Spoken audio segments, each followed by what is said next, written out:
네, 새해 첫날 어제 강했고요. 우리 둘째 날 시작합니다. 아시아 증시에서 일본과 중국은 오늘도 휴장입니다. 내일 개장을 하게 돼 있고요. 날씨가 아주 매섭네요. 서울에 지금 영하 16도고 체감온도는 한 20도까지 된다고 하는데요. 한파에 건강관리 잘 하시고, 그나마 이제 투자자들은 주식시장이 좀 연초에 뜨겁게 달아올라서 좀 덜 추운 것 같습니다. 예. 장용혁의 색다른 전략 함께 하죠. 한국투자증권 이프렌드예요. 장용혁 팀장 오셨습니다. 어서 오십시오. 네. 네. 연초 생각보다 네. 어제 하루이긴 했습니다만 오늘도 강할 걸로 보이고요. 비교적 강합니다. 강세 기조 초반에 좀 이어질까요? 네, 우선 강세론을 오랫동안 해왔죠. 예. 오랫동안 해오다가 지난주에 방송에서도 잠깐 언급드렸듯이 의심스러운 구간에 돌입했다라고 판단했었습니다. 그렇게 봤었던 거는 원달러 하락이 일단 빠지다 멈췄었고, 외국인들 매입 강도가 떨어지고 있는 모습이 있었고, 상승각이 좀 무뎌지는 모습이 있어서, 지난주 인버스를 얘기할 정도로 보험 포트폴리오는 유지하고, 나머지 현금 부분에 대해서는 인버스로 추가적인 기회를 보자라는 의견을 드릴 정도로 약간 의심스러운 구간이 있었습니다. 근데 어제, 그런 모습을 정반대되는 흐름을 좀 보여줬죠. 시장에 대해서 일단 무장해제할 수 있는 경계태세를 조금 누그러뜨릴 수 있는 시그널들이 발생했다라고 봅니다. 그래서 그런 부분들 긍정적으로 좀 보고요.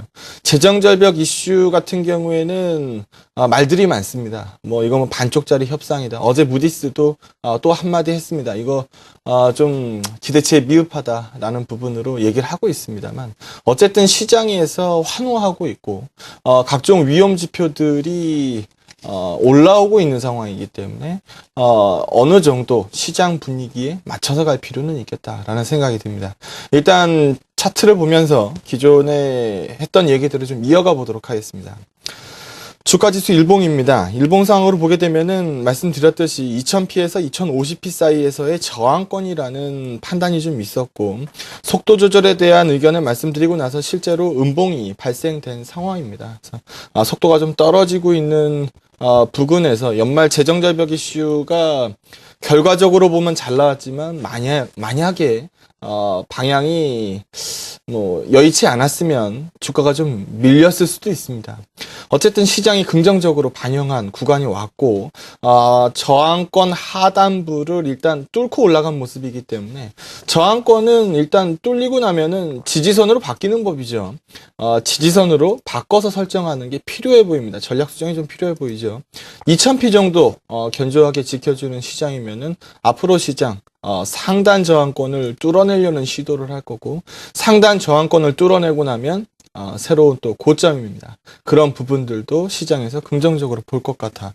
지금 현물 지수로 봤을 때 기준선은 2000P를 잡아야 될 것 같습니다. 기준선 위에 있다면 강세론에 어느 정도 무게를 계속적으로 실어 놔야 되는 구간이다라고 보여지고요. 선물지수 이건 15분봉입니다. 제가 선물지수 기준으로는 제가 266P를 잡고 있었는데요. 보시는 것처럼 266P가 12월 한 달 내내 뚫기 좀 어려운 포인트로 인식되는 경우가 굉장히 많았습니다. 그런데 나페일날에 계속적으로 그 정도 선에서 돌파 시도를 하려는 모습을 보여줬었고요. 결국에는 못 뚫고 끝을 냈습니다. 막판에는 좀 흔들리는 모습도 있었고요. 근데 어제 증시를 개장하자마자 갭으로 떠서 시작했고, 시장에서 일단 윗방향 쪽으로 방향을 잡아준 상황이기 때문에 좀 전에 보여드린 것처럼 현물 시장에서 2000P, 선물 지수에서 266P 기준으로 기준선 설정이 좀 필요해 보입니다. 최근 시장 보게 되면 선물 시장이 상당 부분 리드를 잡고 있는 모습이 보입니다. 우정국 같은 경우에도 이제 거래세가 부과되기 시작하면서 프로그램 매수가 차익 거래 같은 경우에 좀 스탑이 걸린 상황이죠. 이런 분위기, 외국인들의 선물 리드 상황이 조금 더 시장을 쥐고 흔들 수 있을 것이라고 보고 있고요. 이런 부분들은 수급표를 통해서도 잠시 후면 확인하실 수 있습니다. 통상적으로 1월 증시가 프로그램 매도가 좀 많이 나가더라. 이런 부분들은 여전히 좀 부담이긴 합니다. 순차익 거래 잔고가 6조 원 수준에 달하고 있기 때문에 이런 부분들 사실 좀 부담이죠. 하지만 어제 시장에서 보신 것처럼 원달러가 다시 강하게 밀렸고, 이걸 기반으로 해서 외국인들의 비차익 매수가 다시 크게 들어갔습니다. 이런 부분들이 연속성을 좀 띄워준다라고 하면 전일 우리가 시장을 봤던 것처럼 상당 부분 저항권 돌파에 이어서 강세론을 끌고 갈 수 있는 모습이 보여질 것 같습니다. 각종 위험 지표 한번 보시죠. 어제 오후에 캡처를 뜬 화면인데요. 달러 인덱스 같은 경우에 어제 좀 많이 밀렸다가 다시 좀 낙폭을 회복한 모습입니다. 80달러 선에 거의 근접하는 종가를 낸 상황이고요. 유로 달러 같은 경우에도 어제 하원에서 상원안 그대로 수정하지 않고 표결에 돌입한다라는 얘기가 돌면서 1.32달러에서 1.33달러로 다이렉트 상승했었습니다. 그런데 그런 모습들이 어제 미증시 시간 동안에 좀 약화된 모습이 좀 보이고요. 1.3177달러 수준에서 종가를 낸 것으로 보여집니다. 이런 부분들은 약간 위험지표 강화된 모습에서 약간 미흡한데 미국 10년물 국채 수익률로 한번 보게 되면은 작년 9월 이후에 최고치입니다. 지금 1.84달러에 가고 있는 상황이죠. 국채 수익률이 뛰면은 국채 가격은 빠진다는 얘기죠. 어제 하루 동안에 안전자산의 대표격인 미국의 10년물 국채 가격은 큰 폭으로 하락했습니다. 원달러도 이런 맥락으로 한번 보죠. 엔화가 지금 87달러 수준까지 넘어가 있는 상황입니다. 우리 원화 같은 경우에도 어제 7원 이상 빠졌고요. 1063원 50전. 시장에서 보시게 되면은 일단 한번 1070원대 구간에서 하락을 멈추는 모습이 있었고, 이런 모습 때문에 반전되면 어떻게 하지? 약간이나마 하락 탄력이 둔화되면 어떻게 하지? 그럼 지수가 좀 조정을 받을 텐데 라는 우려감을 갖고 있었습니다만 보시는 것처럼 원달러가 다시 한번 아래쪽으로 무게를 실기 시작했습니다. 이런 모습들 시장에는 다소 좀 긍정적인 요인이라고 보여지고요. 수급표를 통해서 좀 보시면 명확하게 보실 수가 있을 텐데요. 외국인들이 나페이를 앞두고 일단 사이즈가 좀 주는 모습을 보여줬었습니다. 선물 계약수 같은 경우에도 일단 며칠간 좀 눈치 보기를 하는 모습이 있었고요. 그런데 어제 일단 현물 부분은 상당 부분 좀 복귀했고 선물 계약수도 상당 부분 복귀했습니다. 이런 모습들은 프로그램 쪽에서도 나타납니다. 차익 거래 쪽에서 일단 둔화된 움직임, 최근에 차익 거래는 굉장히 작아졌죠. 비차익 거래 쪽을 보시면 좋을 것 같은데요. 비차익이 좀 약했습니다. 그런 모습들, 어제 원달러 급격하게 빠지면서 다시 화려하게 부활했죠.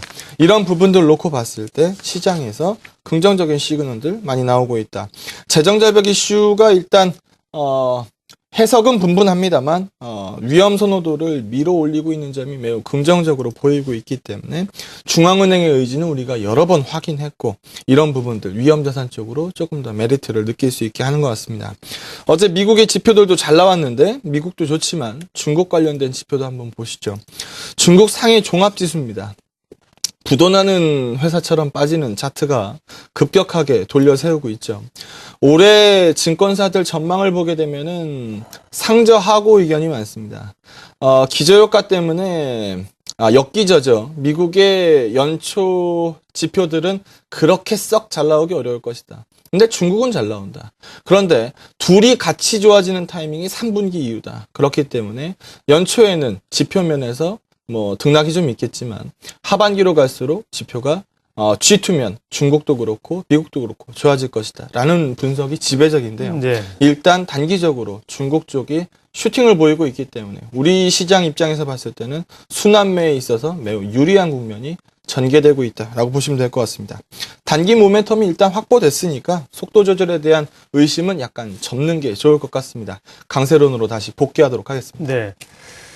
시장이 흔들릴 때도 강세 기조를 유지를 쭉 하셨고요. 지난주에 다만 조금 속도 조절을 얘기하셨는데 시장이 강하기 때문에 일단은 함께 시장 방향에 몸을 좀 맡기는 것이 좋겠다는 의견이시고, 원화 강세는 수출주에 대한 부담보다는 외국인 매수 환경에 우호적으로 작용할 수 있다는 쪽으로 긍정적으로 해석을 하고 계신 거죠? 네. 네. 자, 전략 세워보겠습니다. 전차 군단에다가 플러스 알파 전략을 계속 주셨는데, 전략은 그대로 갑니까? 수정이 좀 있습니까? 수정을 좀 해야 될 것 같습니다. 일단 전차 플러스 알파로 참 오랜 시간 슬리마를 밀고 왔는데요. 삼성전자는 연일 신고가를 갈아치우고 있으니까 이 부분에 대해서 업데이트는 필요 없을 것 같습니다. 조금 수정이 필요한 부분은 현대차하고 한국타이어입니다. 현대차 같은 경우에 좀 전에 의견 주신 것처럼 원고 엔저 현상이 나옵니다. 그러면은 현대차 입장에서는 약간이나마 경쟁력에 불안감이 있겠죠. 최근에 방향성 안 좋은 거, 수급표 안 좋은 거, 다 이런 맥락이라고 보시면 될 것 같습니다. 한국 타이어도 현대차가 좀 약하면 모멘텀 면에서는 좀 불리할 수 있죠. 나머지 플러스 알파 종목들은 그대로 끌고 갑니다. 화학의 타픽 LG화학, 정유의 타픽 SK이노베이션, 철강 타픽 현대제철, 요통 타픽 롯데쇼핑 이런 부분들 매우 긍정적이고요. 삼성전자 시가총액 1위의 탄력성이 여전히 큰 상황이고 비차익 거래 상당히 우호적인 회전이 계속적으로 돈다면 굳이 꺾을 이유 없겠다. 잠시나마 좀 속도 조절에 대한 의견에서 다시 한번 강세 쪽의 무게가 좀 높아지고 있다라고 판단하도록 하겠습니다. 네, 장영혁의 색다른 전략이었습니다. 한국투자증권 장영혁 팀장 함께했습니다. 고맙습니다. 네, 감사합니다.